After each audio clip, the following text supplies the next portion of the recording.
So how does a high school dropout go from teaching math at a fancy New York prep school to owning private jets, a $77 million Manhattan mansion, and his own frickin' island? Welcome to the dark, confusing, and wildly suspicious financial origin of Jeffrey Epstein. This is the part where things start to not add up. And spoiler alert, it might involve secret hedge funds, shadow billionaires, and a suspicious amount of friendship bracelets with guys like Elon Musk and Peter Thiel. Let's get into it. Chapter 1. The Teacher Who Wasn't.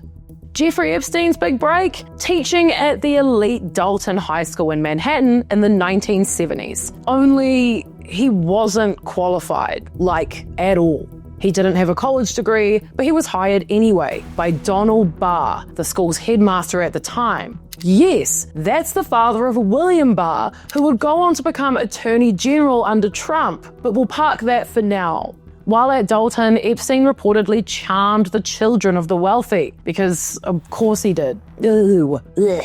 One of those kids' dads was Alan Ace Greenberg, the chairman of Bear Stearns, Wall Street royalty. Greenberg was impressed enough to give Epstein a job in the bank's special products division. No MBA, no background in finance, just vibes. But this was the 80s, baby. Coke-fueled confidence was currency. Chapter 2. Wall Street Whisperer or Financial Fraudster? At Bear Stearns, Epstein was known for structuring complex tax schemes for the mega wealthy. Translation, he helped rich people not pay their taxes. In 1981, he suddenly left Bear Stearns under mysterious circumstances. Some say it was related to an SEC investigation. Others say he just got too big for his britches. I wonder which one. I wouldn't know. Regardless, Epstein launched his own firm, J. Epstein & Co. He claimed he only handled clients with a minimum of $1 billion in assets. That's right, billion with a B. Not million, not startup, not I own 2 Applebee's franchises. No, you had to be billionaire tier, which sounds fake, right? Because here's the thing, no one in finance could figure out what Epstein actually did. His firm didn't file regulatory disclosures, there was no public list of clients, no big trades on record, nada. Honestly, it was like the financial version of Fight Club. But the one client we do know loads about is Leslie Wexner. Chapter 3. The Wexner Connection. Billionaire benefactor or financial beard? Leslie Wexner is the billionaire behind Victoria's Secret, Bath & Body Works, and basically every store in your mall during the 2000s. He met Epstein in the late 80s and within a few years handed over control of his entire fortune, like full power of attorney control. Let that sink in. Not only did Epstein become Wexner's money manager, he became his only money manager. Wexner even gave Epstein his $77 million Manhattan mansion. No, that's true, he didn't sell it, he just gave it to him. For no particular reason. I can't think of anything.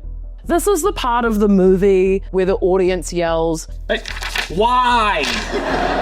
Some theories, Wexner was hypnotized by Epstein's charm, or maybe blackmail was involved, or maybe, just maybe, Epstein helped him with other things we still don't know about. Wexner now says he feels duped and claimed he had no idea what Epstein was doing with his money or his private life. Sure, yeah, whatever. The guy who owns Victoria's Secret was hanging out with Epstein and Trump, creepy ass old man. Try lie to me? Please. Chapter 4. JP Morgan, money laundering, and billionaire connections. Even after Wexner cut ties in the mid-2000s, Epstein still had powerful friends and powerful banks. He held accounts at JP Morgan Chase until 2013, 6 years after he pled guilty to procuring minors for prostitution. Why would the most powerful bank in America keep a known sex offender as a client? Well, one leaked internal email from JP Morgan described Epstein as someone who knows everyone.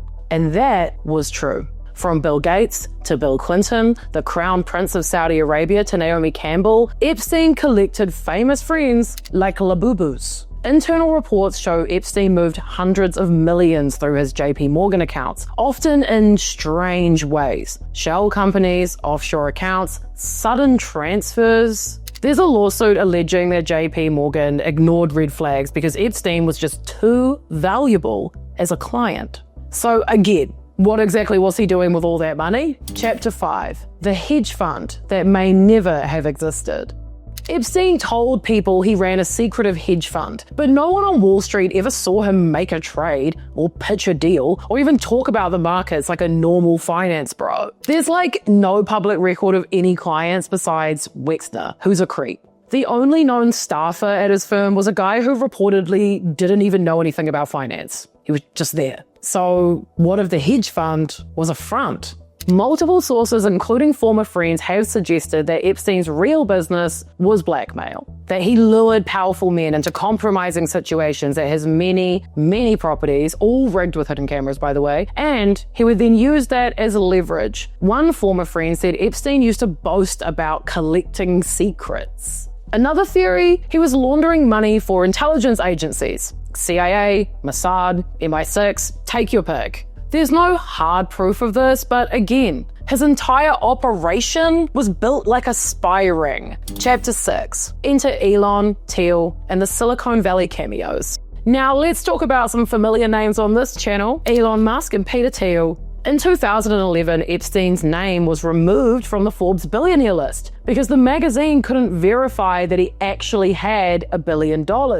Around that same time, Epstein started cozying up in the tech world. He met with Elon Musk on several occasions, one of which resulted in that photo of Elon looking like he's trying to astral project out of his own body next to Ghislaine Maxwell. A spokesperson for Elon says Epstein was just a hanger-on and that Elon didn't like him, but Epstein claimed otherwise, and he even bragged that he advised Musk on Tesla's SEC troubles. Honestly, don't know who to believe on this one, which is crazy. I know I'm always coming after Elon, but I do actually think there is enough evidence to confirm that Elon didn't like Jeffrey, especially considering how hard he's been going to get those files released. Meanwhile, Peter Thiel, billionaire, Palantir founder and vampire, was also allegedly on Epstein's radar. Epstein was obsessed with transhumanism, life extension, and the idea of eugenics for the elite, which overlaps uncomfortably with some of Thiel's well-known interests. Couple of freaks. Chapter 7. The crash and the cover-up? Epstein's empire began to unravel in 2007 when he got caught the first time. Dozens of underage girls had come forward. There was enough evidence to bury this man, but instead, he got a sweetheart plea deal. 13 months in a cushy county jail with work release, which meant that he could leave the jail 12 hours a day, every day. And then they were letting him on the jet. They were letting him fly anywhere. That deal was brokered by Alexander Acasta, then a US attorney, later Trump's Secretary of Labor. Why such a gentle sentence, you may ask? Acasta later told people he was told to back off because Epstein belonged to intelligence. Again, not a lot of proof, but that quote has haunted the case ever since. When Epstein was finally arrested again in 2019, it looked like justice might finally be served. The feds declared his wealth at over $500 million. Mansions, islands, private planes. But then, a month later, he was dead in a federal jail, ruled a suicide.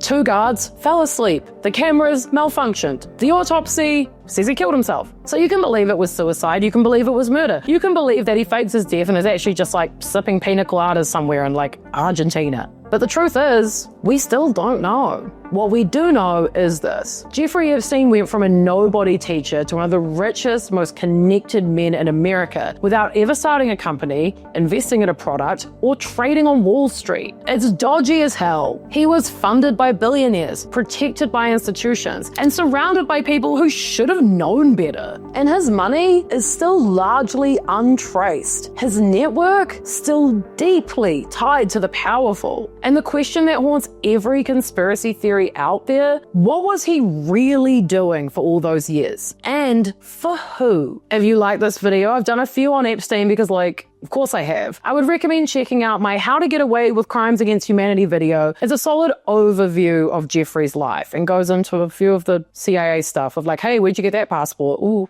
If you're more interested in the creepy tech bros of it all, I did a deep dive into Peter Thiel's dodgy-ass New Zealand citizenship and his genuinely horrific vibes. Bye!